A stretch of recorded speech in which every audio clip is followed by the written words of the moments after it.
Paul, thank you so much for helping me out. Okay. We're going to do something that at first glance is going to seem a little bit strange. Yeah. We have 6 cups. Yeah. Each one is numbered 1, 2, 3, 4, 5 and 6. Now we're going to play a little game. I'm not going to tell you what is relevant about these cups, but nonetheless we're going to play an unusual game. Yeah. Now I'm skilled with a certain amount of psychology and NLP and all that kind of stuff, and I can sort of manipulate you and sort of make an estimated guess as to what cups you could potentially leave behind. Most of the time in this sort of setup, people will not choose the 2 end cups. They're just unappealing. Most people they gravitate towards the middle, okay? Now obviously with all this kind of knowledge, I could do a routine where I use these techniques to hone in on that kind of thing. Yeah. But I don't want it to be that. I want it to be based on pure chance. So we have the universal chance object, okay, used in casinos around the world, used in board games. We've all used dice before. Now there are such things as loaded dice, and that is when you roll a dice and it always lands on the same number. 6 comes up, okay, very sort of crude loaded dice. What I want you to do is to check these dice out, give them a roll on the table. Please make sure that different numbers roll each time. Okay, so we have a 3, 1, okay, roll again, right, yeah, exactly, I'm sure you'd have won something there. Okay, 3, 5 and 6. Roll once more if you'd like. Just make sure different numbers come up every single time. Okay? Oh, 2 6s that time and a 5. Okay, brilliant. Key thing. I'm going to have you do this now. Now it gets serious. Right. What's going to happen is you're going to roll. Whichever numbers come up, we will eliminate those cups. Okay?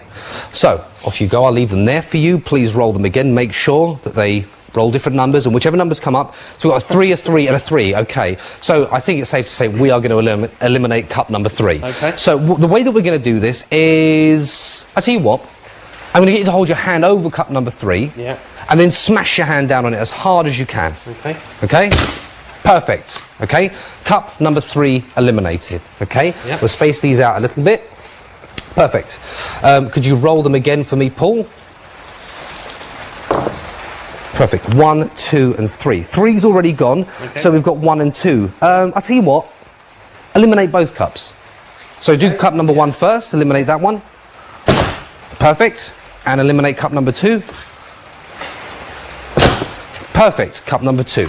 Leaves us with 4, 5 and 6. Paul, if you take these cups... Now bearing in mind, if 4, 5 and 6 all come up on those dice, you make the choice of which one you eliminate. Fair enough? Or which 2 you want to eliminate. We can play it either way. But again, roll the dice.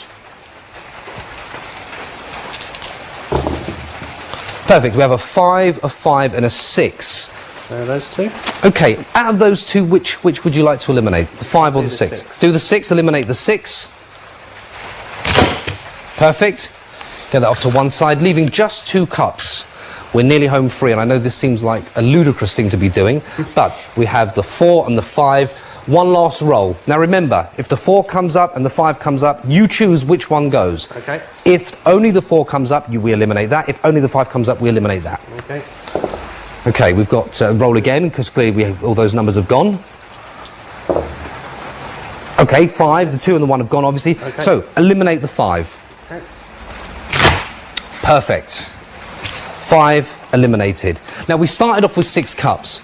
We've slowly eliminated, sometimes by pure chance, sometimes you've had a say so. I want to eliminate that one. A couple of times that's happened. There is 1 cup left. And the thing is, Paul, is I don't like gambling with myself. It can be dangerous, lose money, legs broken, that kind of thing. But I don't mind gambling with you. Fair enough, The interesting thing is you'll notice you've been eliminating by pushing down on every single cup. I'm so glad you didn't eliminate cup number 4. And the reason being is, if you had, it would have been a bit messy. Very nasty. Very nasty indeed. Paul, thank you so much. You can even keep that as a souvenir. Make sure it is real, not made of rubber or anything like that, and don't do anyone any harm. Cheers.